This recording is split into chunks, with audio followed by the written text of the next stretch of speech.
அஸ்ஸலாமு அலைக்கும் வரஹமத்துல்லாஹி வபரகாத்துஹு. ஹஜ்ரத் உம்மு சலமா ரலியல்லாஹு அன்ஹா அவர்கள் நபிகள் நாயகம் ஸல்லல்லாஹு அலைஹி வஸல்லம் அவர்களிடம் வந்து, எனக்கு சில திக்ருகளை கற்றுத்தாருங்கள், அதிகமாக வேண்டாம் என்று கூறினார்கள். அதற்கு நபிகள் நாயகம் ஸல்லல்லாஹு அலைஹி வஸல்லம் அவர்கள், நீங்கள் அல்லாஹு அக்பர் என்று 10 தடவைகள் கூறுங்கள், இது எனக்குரியது என்று அல்லாஹு தஆலாவும் கூறுவான்.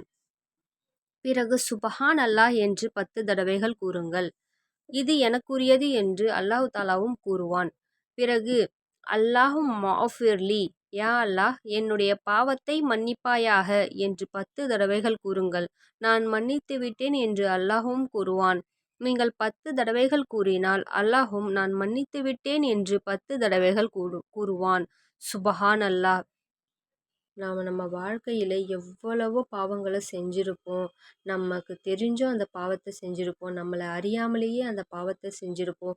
மற்றவங்க பார்க்கல அப்படின்னு நினச்சி கூட நம்ம அந்த பாவத்தை செய்கிறோம். ஆனால் அல்லாஹ் தாலா நாம் செய்யக்கூடிய ஒவ்வொரு விஷயத்தையும் ஒவ்வொரு காரியத்தையும் பார்த்துட்டு தான் இருக்கிறான். நாம் அல்லாஹ் தாலா கிட்ட மன்னிப்பு கேட்காத வரை அல்லாஹ் தாலா அந்த பாவங்களை மன்னிக்க மாட்டான். நாம் செஞ்ச ஒவ்வொரு பாவத்திற்கும் அல்லாஹ் தாலா கிட்ட மன்னிப்பு தேடாத வரை அல்லாஹ் தாலா அந்த பாவத்தை மன்னிக்க மாட்டான். நாம் அந்தரங்கமாக பகிரங்கமாக எவ்வளவோ பாவங்களை நாம் செஞ்சுருப்போம். அந்த பாவத்தை எல்லாம் மன்னிக்கக்கூடியவன் அல்லாஹ் ஒருவன் மட்டும்தான். எனவே நாம் அல்லாஹ் தாலாவிடம் அதிகமாக துவா செய்து அழுது நம்முடைய பாவங்களுக்கு மன்னிப்பை தேடிக்கொள்வோம். அல்லாஹ் தாலா நாம் அனைவருடைய பாவங்களையும் மன்னித்து நமக்கு அருள் புரிவானாக. ஆமீன். அஸ்ஸலாமு அலைக்கும் வரஹமத்துல்லாஹி வபரகாத்துஹு.